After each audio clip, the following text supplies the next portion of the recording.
And I can remember in the 7th grade, before school would let out, just looking forward to go into the bookstore to buy something to eat on the way home. So I would eat on the bus on the way home, and then as soon as I got home to an empty house, I would start eating.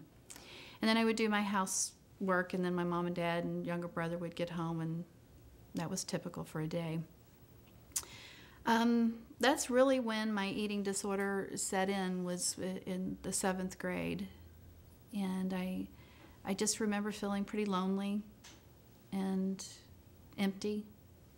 And food just created a false sense of feeling good.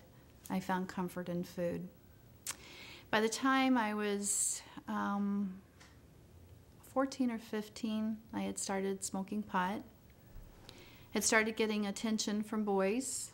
So by the time I was 16 years old, I was doing drugs, and I got pregnant on purpose. And so I quit school.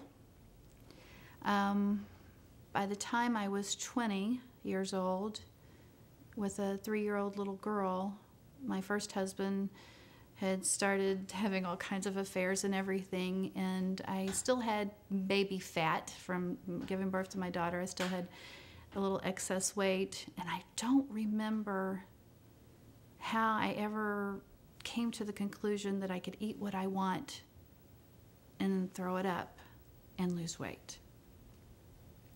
But I did. And I remember the first time that I binged and I purged, and I just thought I had the answer. Little did I know that it was the beginnings of a true addiction to food, and the binging and purging. There was a true benefit to throwing up the food as well as eating the food. That began a vicious cycle from the time I was 20 years old, when I started the binging and purging, until I was 36 years old, a daily part of my life. Much like a lot of women with eating disorders, I became very codependent, meaning I put other people's needs before mine. Self-esteem issues, just not feeling good enough. But those are some main characteristics for people that struggle with eating disorders. My eating went from comforting myself with the food to a full-blown addiction,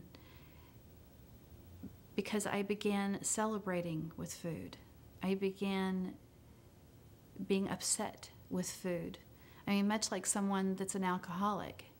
If something great happens, I wanted to eat. If something bad happened, I wanted to eat. I was at work, and I would be planning my binge for on the way home. And I would plan for how I could hide that binge from my daughter, how that I could purge the food. My life was totally consumed with how to eat, where to get the food, how to get rid of the food. And it was just a vicious cycle. I mean, probably sometimes 10 or more times a day. And then to complicate it, again, much like people with eating disorders they struggle often with a co-addiction. My co-addiction was marijuana. So in the process of trying to deal with everything else that had gone on in my life, with the abuse issues from my childhood and then losing my first husband to a sudden tragic death, I started smoking pot. And as most people would know, when you smoke pot, you want to eat. And so that just made my crazy world even crazier. And I can just remember getting up in the morning, binging, purging, smoking a joint, then watching my favorite soap opera, binging, purging, smoking a joint, and it was just the story of my life for many years, many, many years. People with eating disorders become pretty skilled in hiding the purge. I remember eating, like stopping at McDonald's on my way to work and getting a binge, basically, and then throwing up as soon as I got it to work. And then eating in the middle of the shift and going to the restroom, and purging. Then on the way home, eating, purging when I got home. Trying really hard to get home before my husband so that I could get my fix in peace. So I could eat as much as I wanted, not worry about it, not try to hide it, and just be free. I remember in May of 1995, thinking I'm going to be 70 years old, hanging over a toilet, throwing up, and smoking pot. And I just gave up. I remember feeling like God must be so disgusted with me.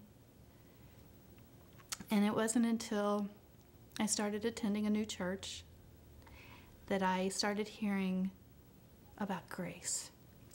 I was raised in a very religious home in a small missionary Baptist church, hellfire and brimstone, where I must to be good enough.